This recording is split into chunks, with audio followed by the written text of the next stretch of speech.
بسم اللہ الرحمن الرحیم۔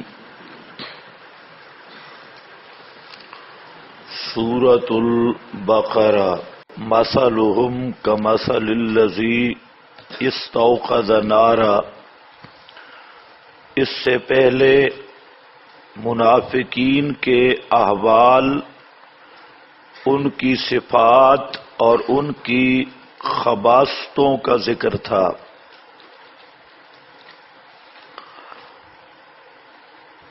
جس کا حاصل یہ ہے کہ منافق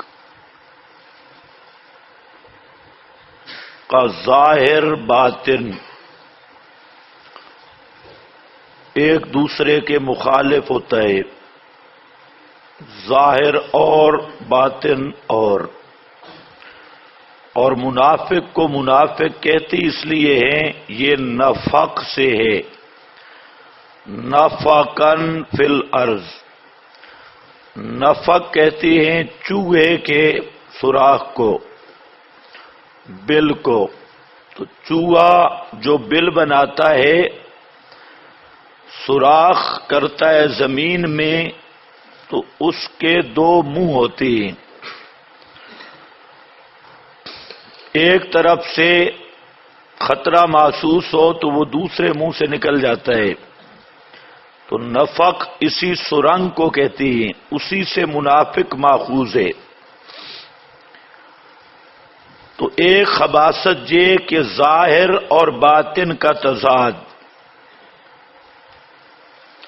ظاہراً ایمان، باطناً کفر۔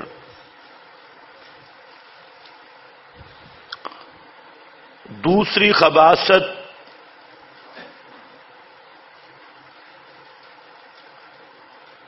کہ اپنے عیب کو کمال سمجھتا ہے عیب لیکن اس کو کمال سمجھا۔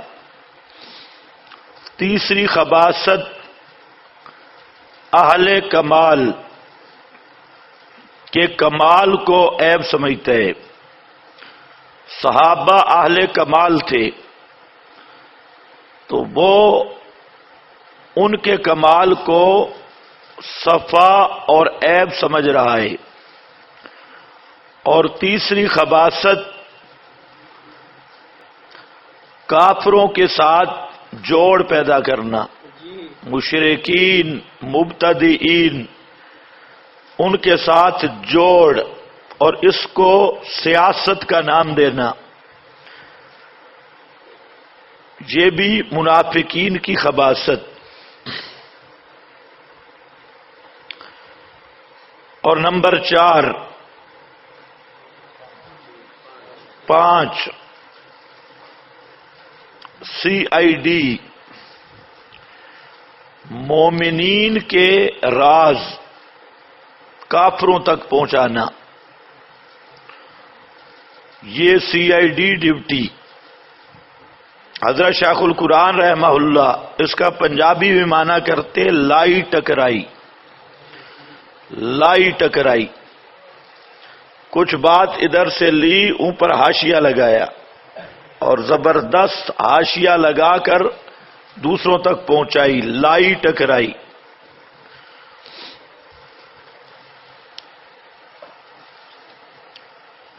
اور پھر ان کے کچھ صفات ذکر کی۔ لا یشعرون، گدھوں کی طرح ہیں، گدھوں سے بھی بدتر ہیں، شعور کی نفی۔ لا یعلمون، جاہل ہیں، جہالت ثابت کی۔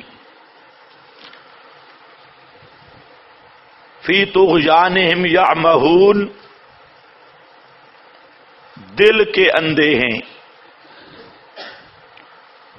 ایک العمج ہے، عمج، عین میم یا، عمج، آنکھوں کا اندھا ہونا۔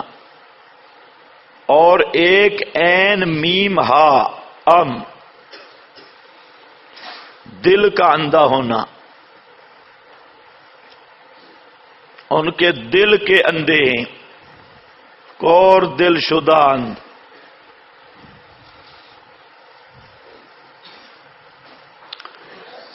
پھر منافقین کا ثمرات ذکر کیے. ثمرہ نفاق کہ ہدایت پر گمراہی کو ترجیح دی، اور یہ سودا بازی ان کے حق میں سود مند نہ ہوئی، اور کوئی ڈھنگ کی تجارت نہیں کی، دنیا میں بھی تباہ ہوئے آخرت میں بھی. مثلہم، جہاں سے دو مثالیں قرآن ذکر کرے گا، اور مثال سے مقصد ہے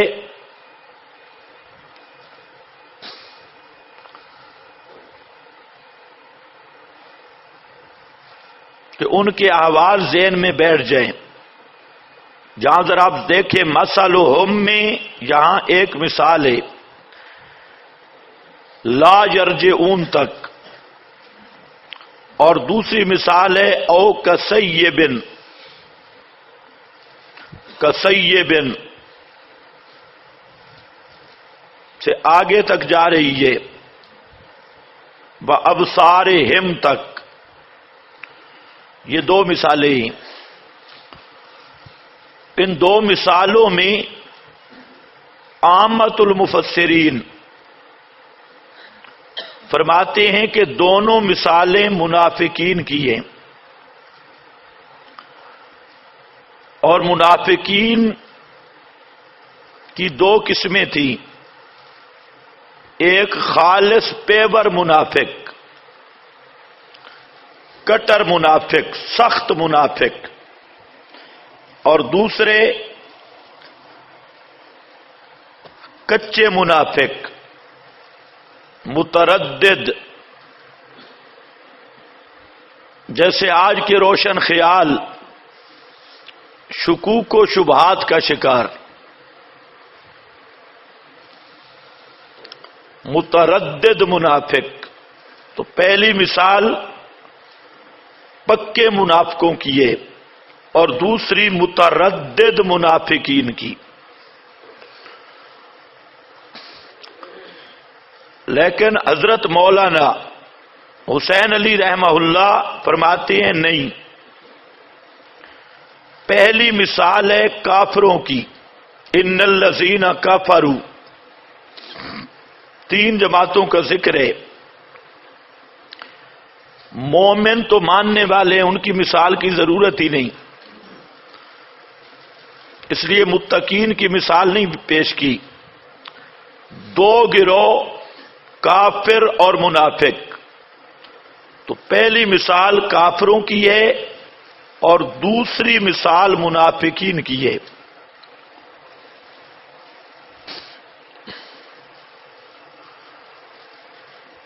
اب ذرا پہلے عام مفسرین کی طرز پر مثال کو فٹ کرنا ہے. تطبیق المثال بالممثل لہو، مثال کا انطباق ممثل لہو پر. مثلہم، مثال ان کی، اس صورت میں کیا معنی کریں گے؟ مثال منافقین کی. کا مثل الذی، مثل اس شخص کے ہے. مثلہم کا مثل الذی، کا مثل الذی، مثل اس شخص کے.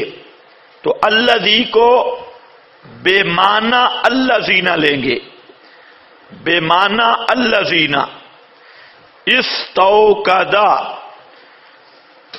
استوقدا آگ جلائی، استوقدا آگ جلانا چاہا.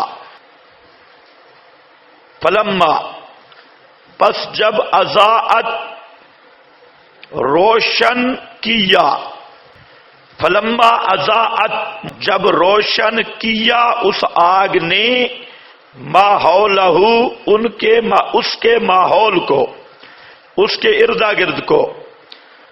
اور لازم معنی جب روشن ہو گیا ماحول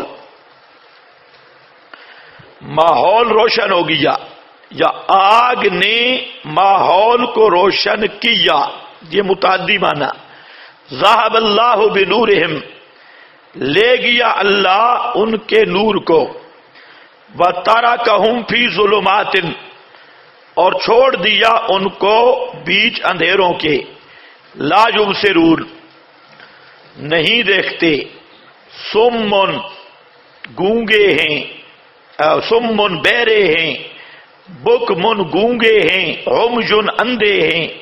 فہم لا یرجعون، پس وہ نہیں رجوع کرتے، نہیں لوٹتے.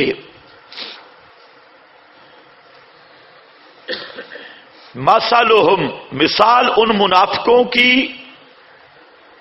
مثال ان لوگوں کی جنہوں نے آگ جلائی. یعنی آگ جلانے سے مقصد ہے اسلام کا اقرار، ظاہری اقرار، ظاہری روشنی، ظاہری اقرار کیا. فلما اضاءت ما حولہ، اس سے مراد اقرار سے جو اسلامی دنیاوی فوائد حاصل ہوئے، انہوں نے اقرار کیا اور دنیاوی فوائد ان کو ملے. جان محفوظ، مال محفوظ، غنائم میں حصہ وغیرہ، تو تحفظ مسلمانوں والا ملا. فلما اضاءت، روشنی سے مراد وہ ہے. ذہب اللہ بنورہم سے مراد ان کا نفاق کا پردہ چاک ہو گیا. اللہ نے نبی کریم صلی اللہ علیہ وسلم صحابہ پہ ظاہر کر دیا کہ یہ منافق ہیں. ذہب اللہ بنورہم، ان کے نفاق کا پردہ چاک ہوا اور رہ گئے وہ ظلمات، اندھیروں میں. لا یبصرون، وہ دیکھتے نہیں. صم بکم عمج فہم لا یرجعون، آنکھوں، کانوں، زبان کے باوجود انہوں نے فائدہ حاصل نہیں کیا اور کفر شرک کو نہیں چھوڑا. ایک دوسرا، حضرت کی طرز پر مثلہم کمثل الذی، مولانا حسین علی صاحب رحمہ اللہ وہ فرماتے ہیں یہ مثال کفار کی ہے، منافقین کی نہیں.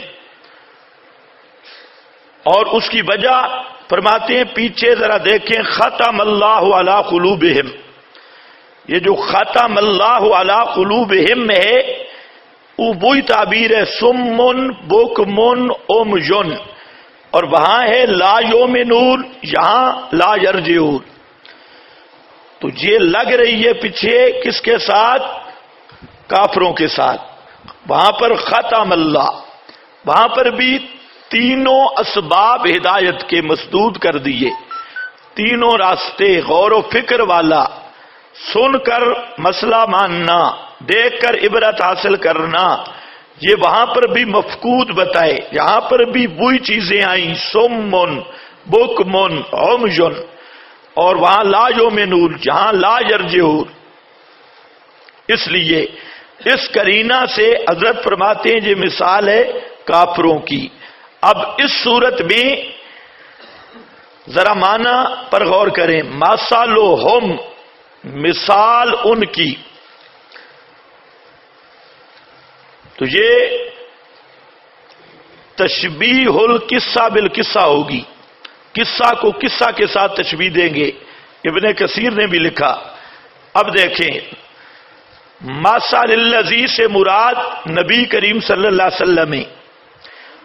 مثال اس شخص کی جس نے آگ روشن کی، آگ جلاتا ہے، آگ روشن کی. اب ذرا سمجھو، مکہ میں اندھیرے تھے، کفر تھا، شرک تھا.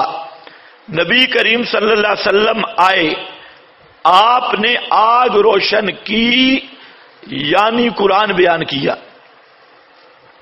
دعوت دی، توحید بیان کی، تجھے آگ روشن کی. استوقد نارا فلما اضاءت، پس جب روشن کیا آگ نے قرآن مقدس کی دعوت، دعوت توحید پھیلنے لگی اردا گرد، مکہ کے اردا گرد کی بستیاں مسلمان ہونے لگی، اور مدینے تک روشنی پہنچی، یثرب تک، جو اس وقت یثرب تھا، لوگ دور دراز سے مسلمان ہونے لگے۔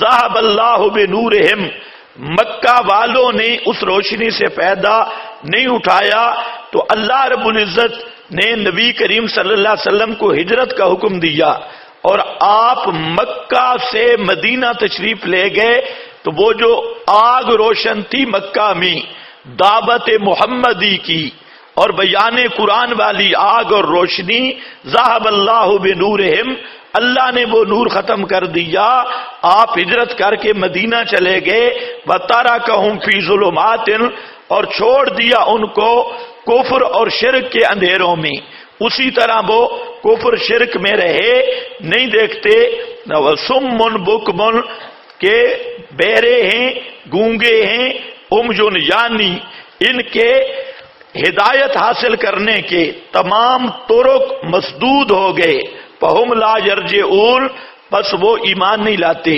فہم لا یرجعون، وہ کفر اور شرک سے واپس نہیں آتے، رجوع نہیں کرتے۔ یہ حضرت کی تطبیق ہے، کوئی سمجھ آئی؟ یہ زبردست تطبیق ہے۔ پہلی تطبیق کوئی سمجھ نہیں آتی، وہ خود مفسرین بھی کوئی کچھ کر رہا ہے، کوئی کچھ کر رہا ہے، اور یہ اصل چیز ہے، اور یہ کمال ہے ہمارے حضرت کا رحمت اللہ علیہ۔ اس شخص نے قرآن بڑا عجیب سمجھا ہے، بہت عجیب قرآن سمجھا ہے۔